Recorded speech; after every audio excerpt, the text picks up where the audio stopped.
be taking a walk. This year is actually running very, very fast, faster than we all imagine. Welcome to Family and Values Television, where we are reaching out for the stars. Yes, aiming for the stars. Family and Values show that everything about your family, my family, your relationship, my relationship, everything you need to know when it comes to parenting, when it comes to upbringing, values, restoring values in society. On the show, we discuss it with our notable guests from all experts life. And Thursdays are strictly dedicated to us because we want a healthy family for you and I. The show runs Monday to Friday, 9 a.m. 10 a.m. just like you're seeing us on your screen this morning. If this is the first time you're joining us on the show, we are streaming live on Facebook and on our YouTube page. You can also download the Galaxy mobile app just on the go. And a big shout out to our Star Times family. We are all around you trying to make sure we bring out the very best of your family. I am Princess Joy Ayo. Today promises to be very, very informative and creative because it's Tuesday with a difference, and our Tuesdays are dedicated strictly to single person, widows, widowers, divorcee. We talk generally that has to do with them, even though we put a touch of the married people into it. So today's conversation cuts across everyone. In the studio here alone, when you see me looking all radiant, beautiful, with smiles, is because I have someone by my side giving me the ginger, and someone behind the camera, she's peppering with different hairstyles, you know. Yeah, I'm talking about. Good morning. Yeah. Now that was coming from Susan. She said, Mama, you just give me different. I'm so sorry. Forgive me. It's just who I am. I don't know. I don't know how I got it. I don't know how it works, but I inspire myself. So how do you inspire yourself? What motivates you when you win? Or you know, life is just once. There is no two way to life. When I mean two way to life, the moment you're gone, you're gone. So whatever it is that you cannot accomplish or you cannot do, I beg you. That. So the little longer you are going to live, you know, is professing to your soul and your spirit. Live it well, enjoy it, work hard, put everything you have on the line, and you know, at the end of the day, they said, like she said, yes, we are carrying the light into the tunnel. A beautiful morning to you. So money will definitely come, whether you set your alarm or not. Morning will come. There will be a good morning. There will be an amazing morning.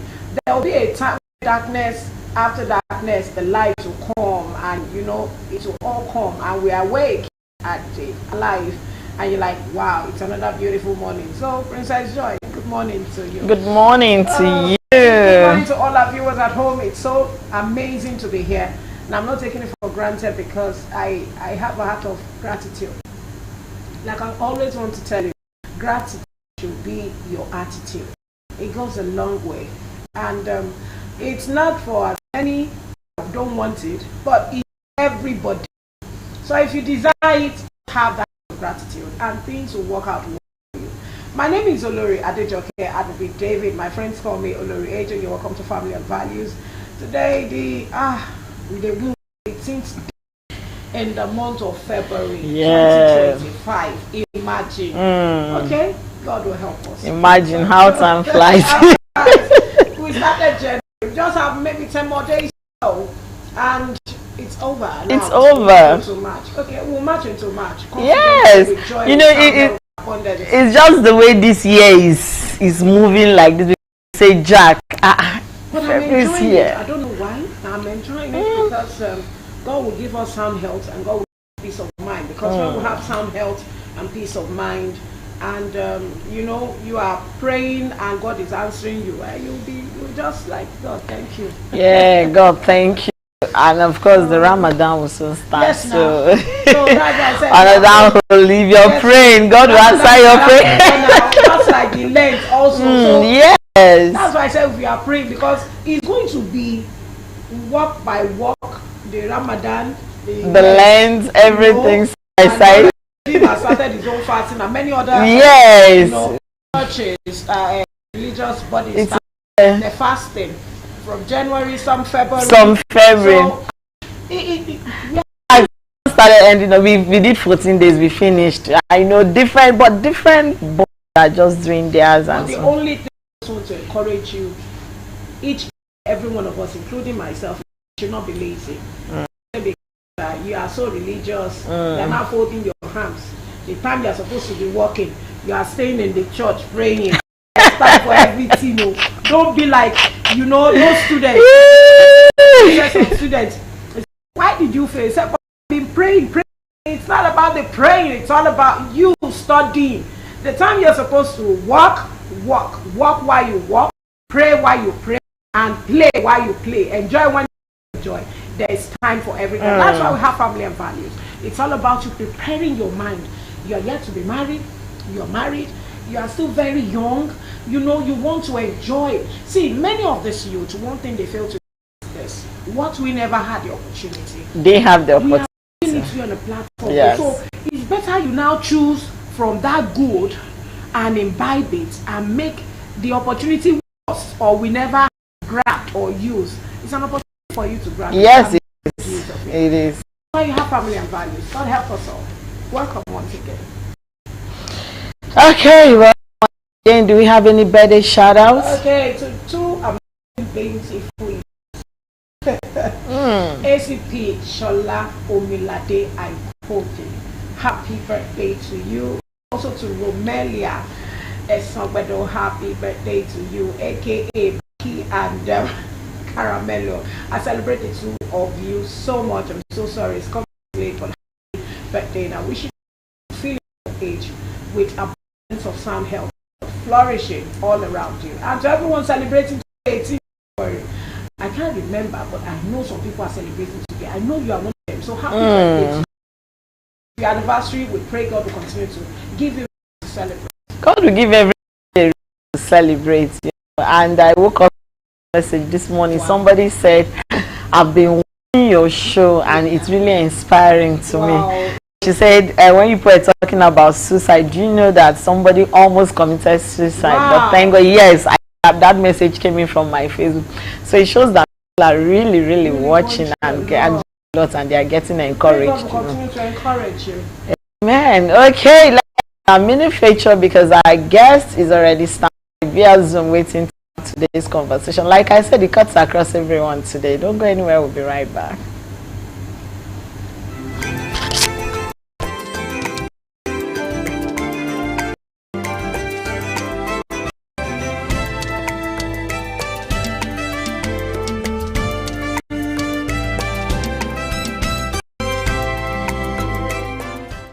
Handling a living partner.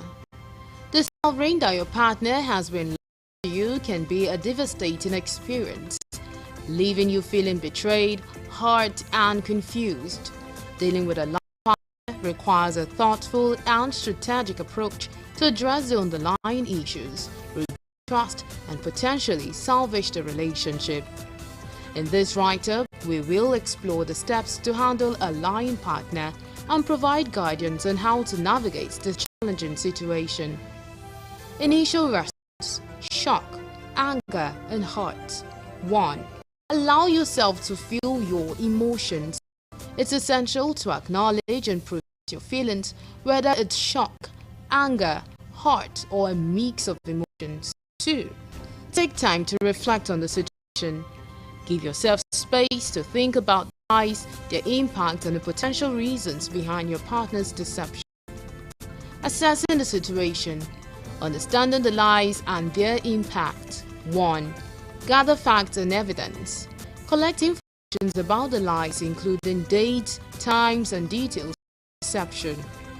2. Evaluate the severity of the lies. Consider the impact of the lies on your relationship, trust, and emotional well-being. 3.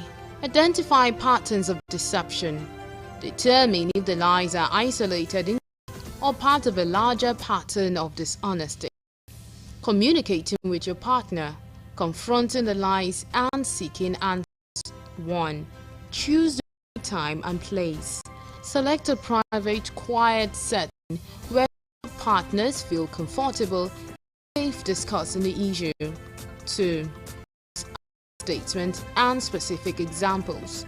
Express your feelings and concerns using I statement and provide specific examples of the lies and their impact. 3. Listen to your partner's perspective. Allow your partner to share their side of the story and listen actively to the explanation. 4. Seek clarification and accountability. Ask questions to clarify the reasons behind the lies and hold your partner accountable for their actions. Rebuilding trust, a long-term process. Establish clear boundaries and expectations. Set clear guidelines for honesty and transparency in the relationship. 2. Foster open and honest communication. Encourage regular, open discussion to prevent future deception. 3. Monitor progress and adjust as needed. Regularly assess the relationship's progress and make adjustments to the approach as necessary. 4. Seek professional help.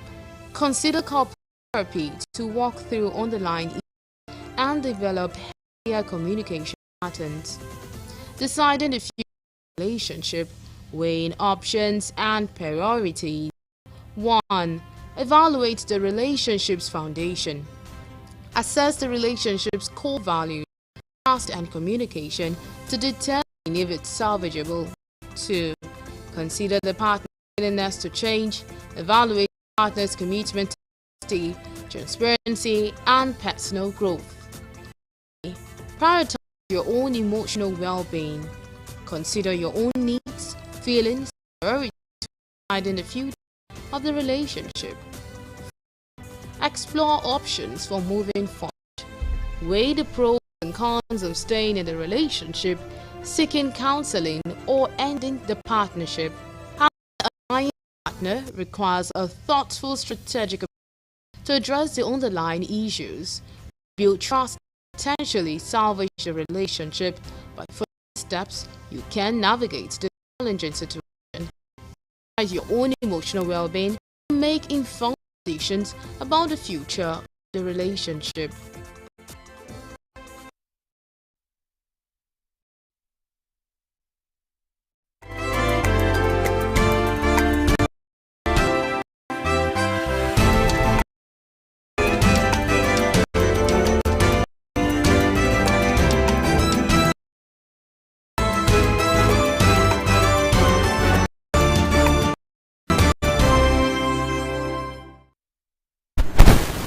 Okay, welcome back. Yes, handling a partner.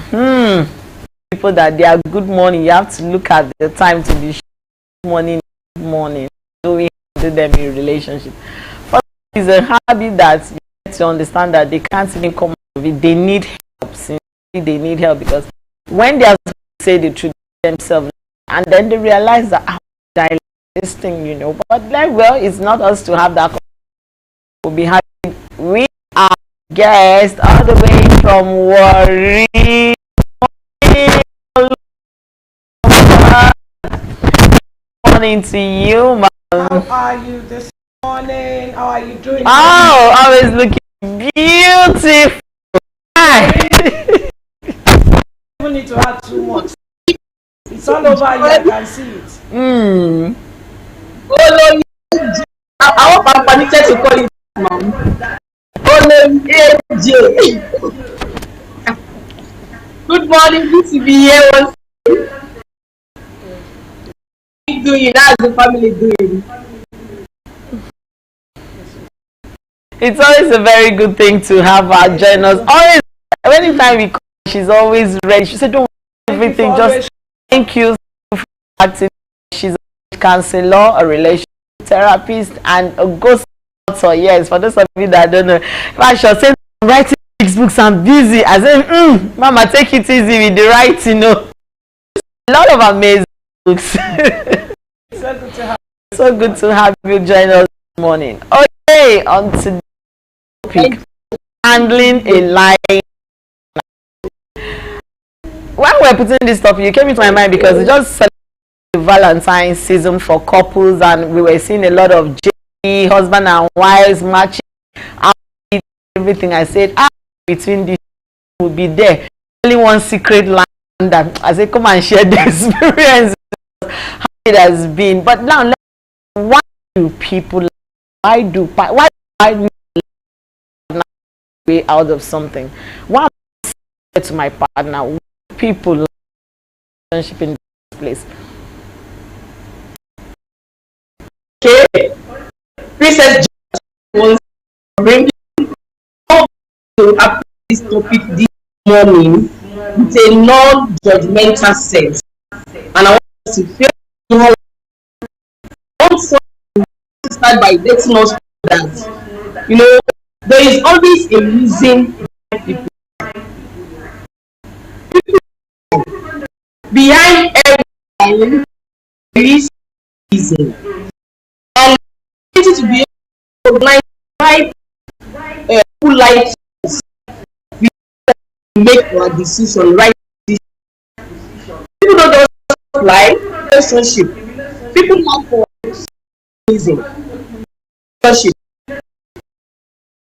People like for the mechanism, especially children. People like for sequence and punishment. People like to and for deception. People like for fear of conflict.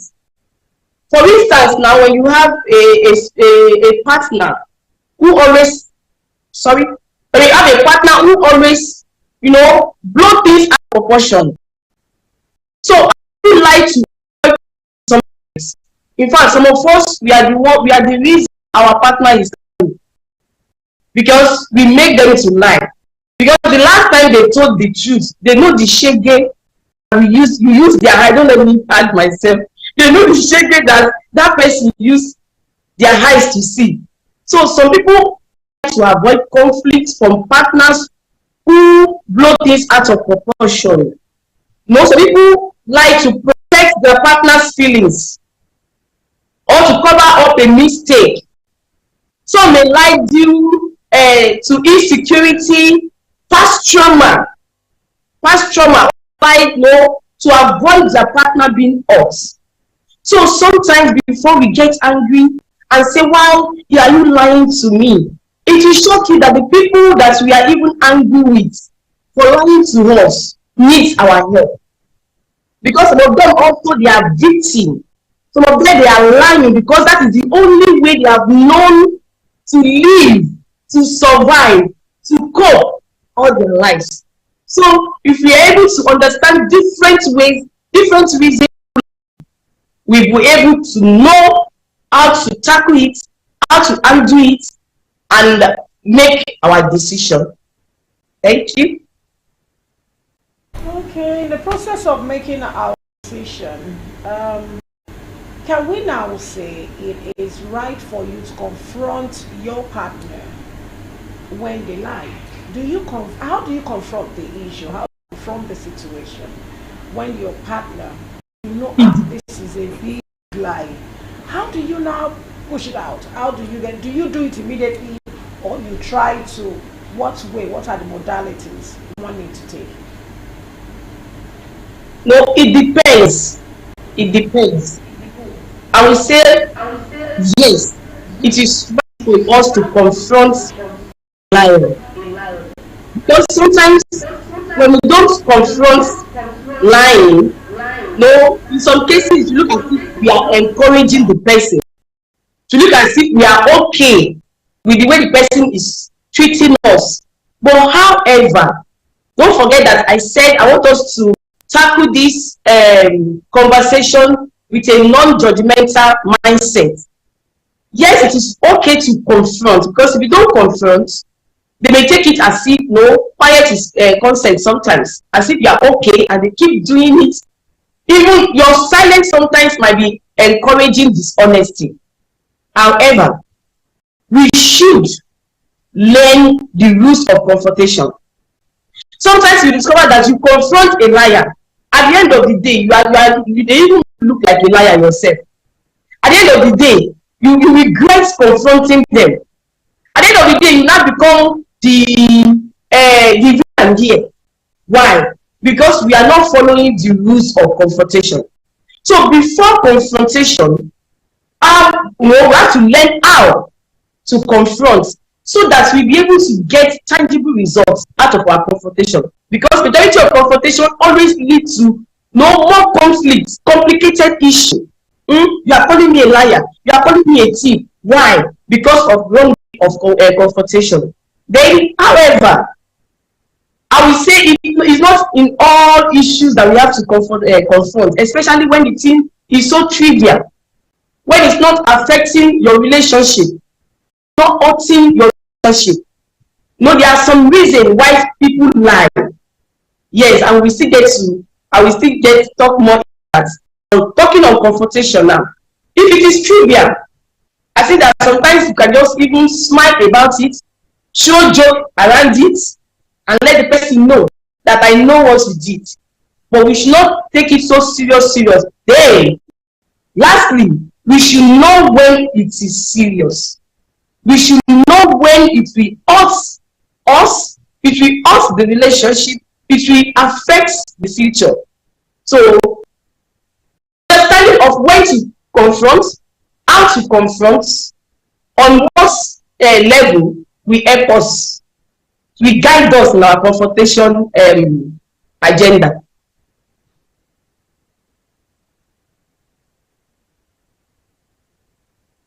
Like the confrontation agenda. But let me ask, when should lying be considered a deal breaker? And is it justification for one to lie in a relationship? You get, when should it be considered a deal breaker? You just said something that when it starts hurting relationship, initially you're taking it easy, and then you discover that this person is a chronic liar. Like it flows from the bloodstream, you know, very profound. Professionally, when he wants to lie, he lays it, you know. So when should it be considered a deal breaker in a relationship? And can lying ever be justified in a relationship? Because for some of us, you see that little lie, it touches us. It disfigures a lot of trust, you know. So when can it be considered, and can lying be ever justified, especially in a relationship? I feel like if I love Ole, why can't I be transparent with you? And let me tell you the truth than lie, because once you discover that I lied before, you start putting one and two together. So when should it be considered a deal breaker, and can it be justified in a relationship? Okay, let me start with the first question. When should lying be considered a deal breaker? Lying should be considered a deal breaker when it has become a pattern of life of that person. When it has become a pattern, when you discover that this person is already programmed to lie, and you have been enjoying. I want us to know that I love you the way you are. It's not the same as I love you to remain the same way you are. So if you love the person, you discover that the person has been lying, then you are accepting the person and you love the person like that. But when it continues and has become a pattern, so I love you the way you are, it's not the same thing as I love you to remain the way you are. There is room for changes, and there is a limit to what people can take. There is a limit to what you can take. So when it has become a way of life, the lying has become the pattern of this person. Now, even when they say good morning, you have to go and check that it's really good morning. When they cannot say everything they say to you is always lies. That is when you should consider a deal breaker. So when it involves betrayal, like cheating, especially for those who are still courting. No, when you are already married, sometimes it might be somewhat complicated.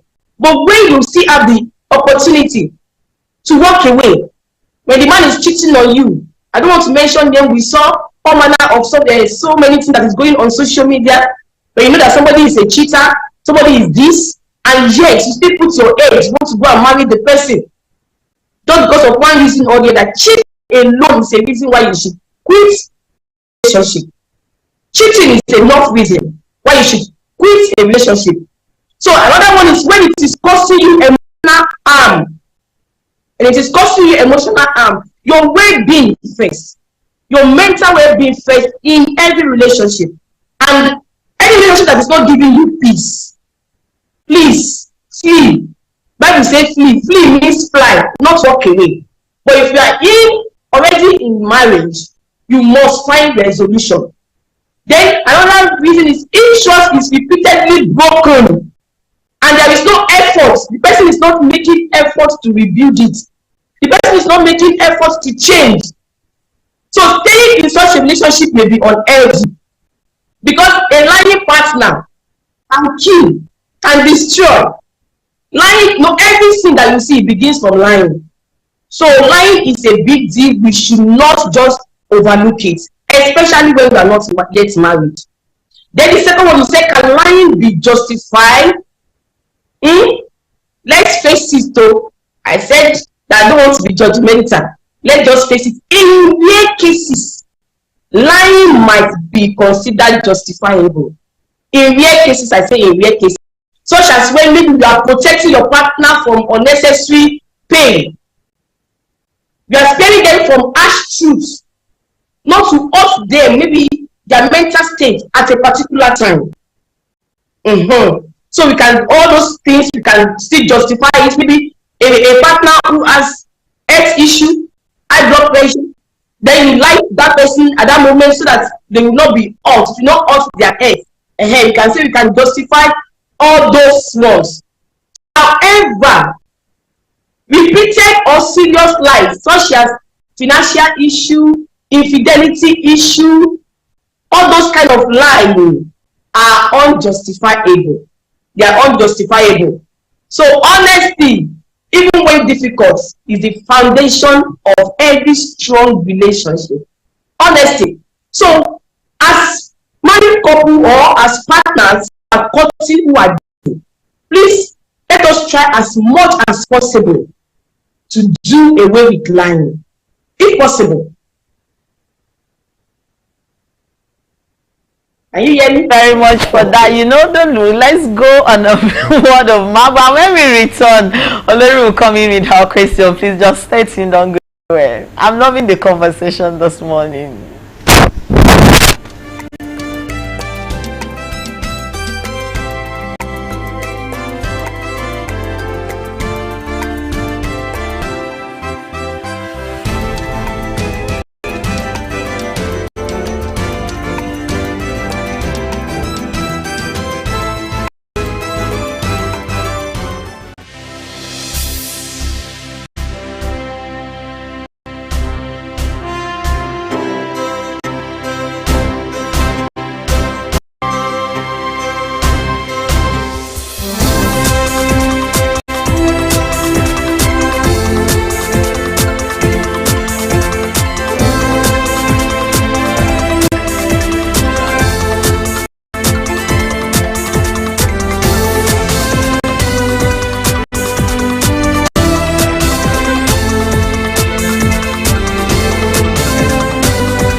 Back from that word of marvel. You see, the ugly truth is better than a petty lie, whether you like it or not. How many people want the ugly truth? That's the question. Because when you say ugly truth, say ugly truth. What a marvel is saying is better you tell someone the truth, yeah, and let the person cry than lie and make the person smile. What's it? The smile will fade away someday, because when the truth will always unfold, yes, just go like a smoke. The truth will always unfold. The truth will always, you know, each time you remember, you burst out, you know, with a smile, inner smile from inside, and that comfort and peace of mind comes to life. As we continue with our discussion with a lying partner, how does past trauma influence this kind of dishonesty when it comes to life from a partner, someone you trust? Sometimes it may even be your colleague, it may be your best friend, it may be your sibling. How does past trauma affect honesty? And again, when we look at it, we should also look at forgiving. You know, forgiving a lying partner. Does that encourage him to keep lying? When you forgive a lying,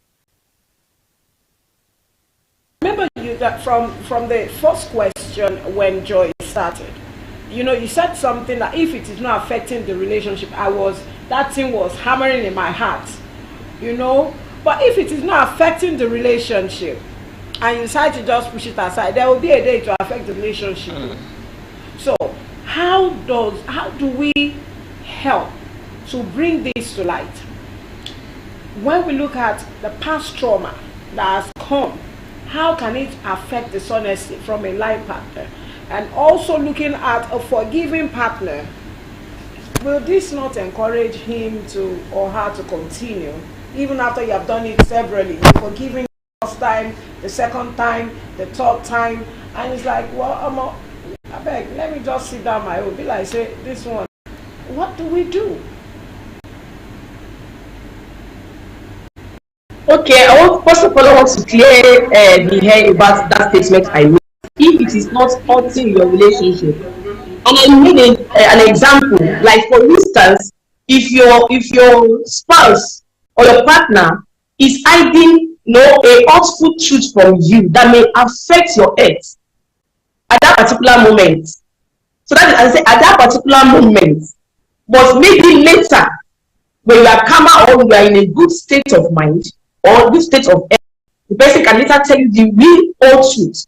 But if it's to save your life at that moment, and I'm saying we are facing reality here, if it was to save your life at that moment, I don't think there is anything wrong in saving one's life. I don't think there's anything wrong about that. They were talking about how does past trauma influence dishonesty in relationship. Like I said, the majority of the people we get angry with when they lie to us actually need help because they are victims. When it comes to trauma, if trauma have a hold on somebody, trauma will program the way the person behaves. Trauma will make them to even do this lie unconsciously because over the years or whenever the trauma got there, it has become a programming. That's what trauma does. It programs people to behave in a particular way. For instance, now, a child who is raised in a family where even when you tell the truth, they still beat you. When you tell the truth, they don't have, and the parent doesn't have, don't know, can't take eyes off anything. They have to beat and eat for everything. This child may grow up using lie as a survival mechanism. And if this child does not receive any intervention along the line, and this person grow up into adulthood, everything they say will be lying. Because their parents' parenting style as shaping their lives. Truth because of trauma. Or maybe somebody who's an adult, parents' rejection in relationship. Maybe they have told some truth in relationship and somebody has rejected them. Maybe I tell you that I have had an abortion before. Then because of that you say, no, I cannot marry her again. Or a man said, I've raped somebody before. In my ignorance say, I cannot marry him again. So because of that rejection, or all kind of rejection generally, might make somebody to be traumatized. So because I don't want this person also to leave me. I don't want this person also to go. The fear of rejection can make somebody also to be lying out of trauma. And don't forget that I said that trauma is like a programming. So the fear of punishment And I say also, when you grow up in a family where they blow things out of proportion, there are some parents who are authoritarians. They don't take no for an answer. So their children are always liars. Their children are always pretenders. Because that is the only way you can live and survive as parents. So when these children in this kind of family grow up, they become serial liars. And they find it okay. They find it convenient to lie because they see it as, this is how I can survive in this life. That is why it's very important for us parents now to examine the way we are raising our children. Because somebody who is a liar as a child, we grow up as to become a liar as an adult, except if there is an intervention on the way, along the line. So we should check our parenting style. If our parenting style is not causing trauma for our children, so that we not know we'll be raising children who will become liars in future. So trauma can have effects on how people, or why people lie. Trauma has it, yes. Please, the third question you asked me, I've forgotten. I didn't write it down. What was the third question, please? Follow me. Okay, I was asking that when you forgive a partner, and the first time, the second time, because you talked about forgiving them, it's not intentional. It comes from a reason. Now, this reason has become pattern, a life pattern, a lifestyle.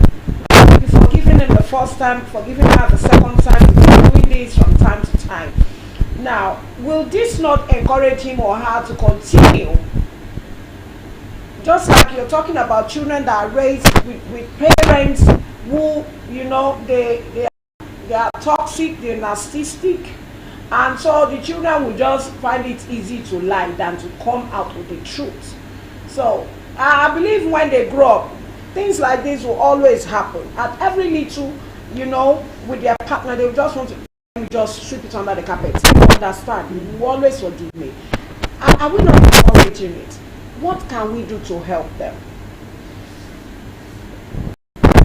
Number one thing is, like I said, that let us answer the why question. Why is this person lying? Is it a trauma-based lying? Or is it a learned behavior? Or this person just wants to be manipulative and deceiving? If you're able to answer this question, I'm telling you, you'll be able to know how to find solution to what you the issue at hand. If it is a trauma-based lying, I'm telling you, you can be of help to that person. Why are we in love? We are in love to help each other. We are in love to, you know, build up each other. So you can show love to your partner by making them better. And that it will be very easy if the person also is ready to be helped and has said that I have problem. I have lying problem. So if it is trauma-based, you can help them. You can take them for therapy. You can bring them to a place of awareness. Because until they get to a place of awareness, nobody cannot just call me a thief now. Or you can't call me just a liar. And I'm not aware that something is wrong with me. I will fight you back. Until the person, you bring the person to a place of awareness.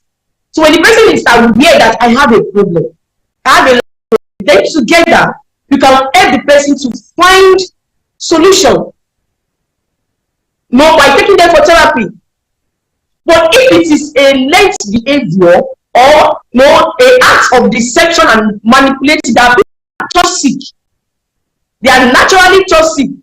They just want to manipulate you. They just want to be deceptive. If you are finding that you forgive them once, you forgive them twice, and without consequences. The reason why they kept on lying to you and lying to you is because the last time you forgave them, there was no consequences. They just lie to you and they go through with it. So they lie to you again. So set consequences. If you are not yet married to this person, I will say it again. It's a big red flag. You can call it a deal breaker. But if you're already in the marriage, it's always complicated. It's not always easy to walk out of a marriage. So the question is, are the consequences?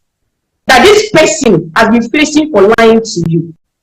Then, before you forgive, I usually say something that for marriage or relationship is not for two forgivers, it's for two resolvers. Just be sweeping things under the carpet. That is what we do. We sweep things under the carpet. You say, because I love you, I forgive you. That is why you have to love it. You have to love. Patience is not the first virtue in marriage. It's wisdom. You should know when this person is already manipulating you. You should know when this person is already deceiving you intentionally. And when you get to that moment, you have to go for resolution. Do anything wherever you want to go. Resolution is beyond sit and let's talk and talk. You might need third-party intervention. The way the person is not changing. I want to get something. You need to take a stand. Marriage is not for two forgivers. For two forgivers. It's for two what? Resolvers. Two resolvers. Dissolvers. Yes, two adults. Yes, I-E. Then resolvers. Okay, resolvers. Okay, I wanted to get that. Explain that to you.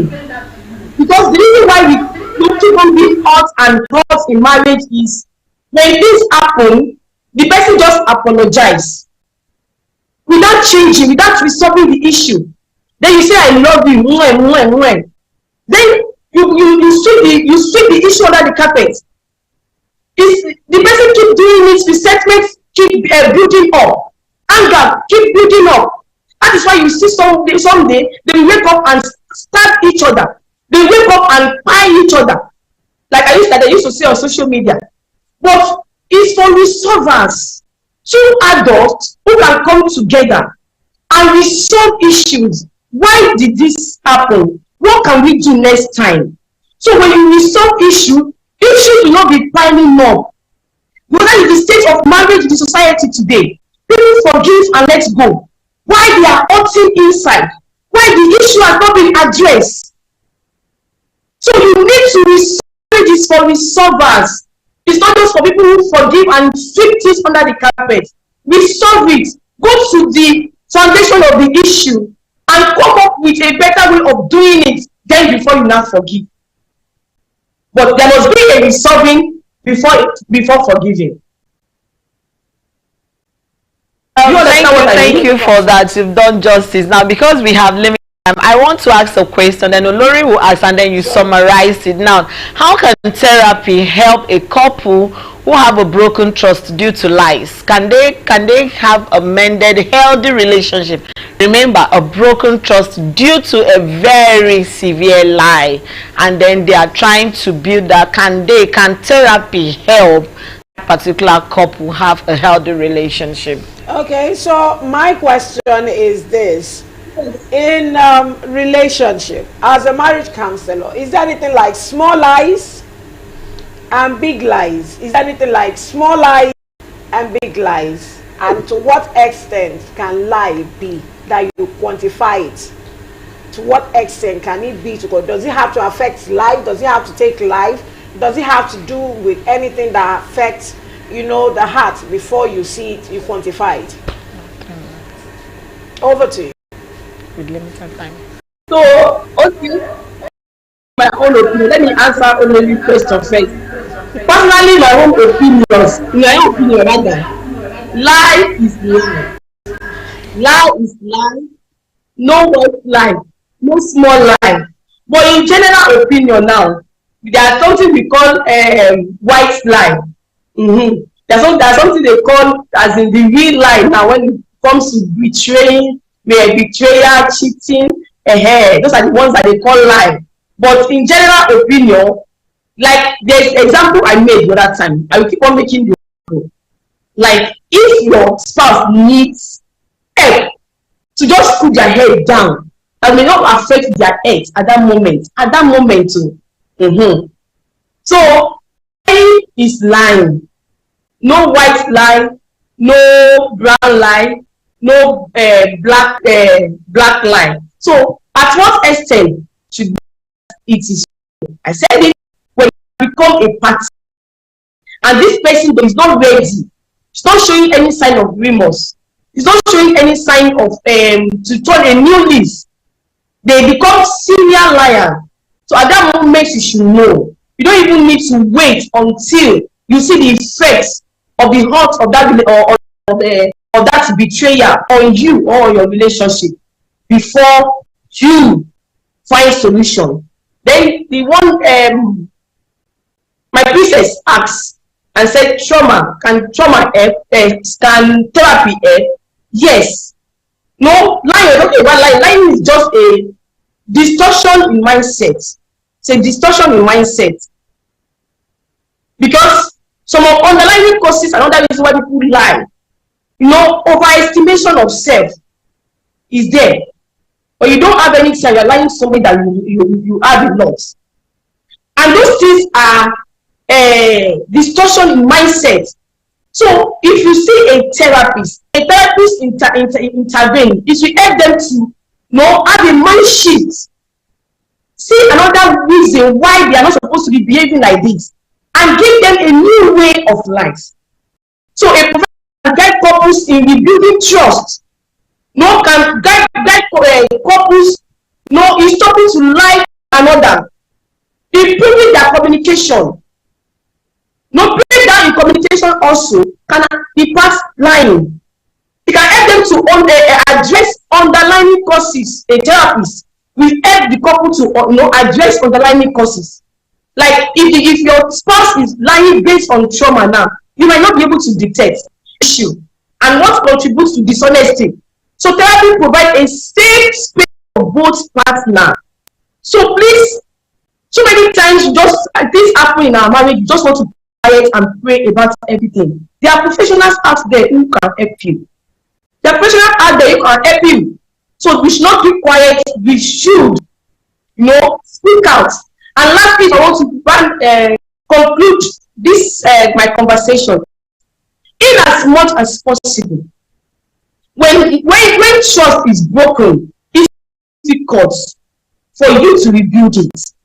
In as much as possible, please let's try and be honest in our relationship. Once a liar is a liar, sometimes you will say that something on the side of the plate. I hope you can help me translate that slowly. So even if the person wants to forget this, they still recall. So in order not to break your trust, in order not to lose your confidence and your integrity rather, your honor, always say the truth. I usually tell my children one thing: it's better for you to say the truth and be beaten than for you to hide the truth. Then another thing I want to say is that every one of us, we should love with discernment. Don't love blindly. People are doing so many things of God because the love has blinded your face and your eye. You cannot just you don't want to speak out. Don't love blindly. Love with discernment. Know when somebody is lying to you. Check the only. Does it correspond? The one they told you yesterday and the one they tell you today. If you say I want to check the eye, the face, the eyes, whether it's looking at you eyeball to eyeball, it's a lie. Some people, they are very, very anointed liars. They will look at you eyeball to eyeball like this, yes, that give you lies. So you cannot detect again by eyes, by discernment. We all need discernment in any kind of relationship, even with our children, with our spouses, with everybody. Blinded themselves with the love. There is a way you can blind yourself with the love. And with that proverb, they say it's like a little pool by the side of the plate. If it is out of the face, you cannot see it. It will still remain in your heart. Because each time, remember, there was a pool by the side of that table. Hey, please don't let my phone get to that area. So it still comes on and on and on. That's what the proverb was. Thank you very much. Those who are purposely wanted to be blind. And I love the fact that you said that we should, imbibe discernment in our feelings, our emotions, relationship, our affection, everything. You need discernment. It's just like talking about being logical and being emotional. You need to apply those tools for you to be able to see right. Some purposely just want to line, and that's just it. Anyway, comes at the end of another show. Thank you so much for joining us this morning. Thank you. Have a wonderful day ahead. So on that note, I want to say a big thank you for joining us this morning. We appreciate you, and we pray that as we start this morning, like I said, even the alarm cannot stop the morning from coming to pass. Not even the alarm. So have a good mindset, have a successful mindset.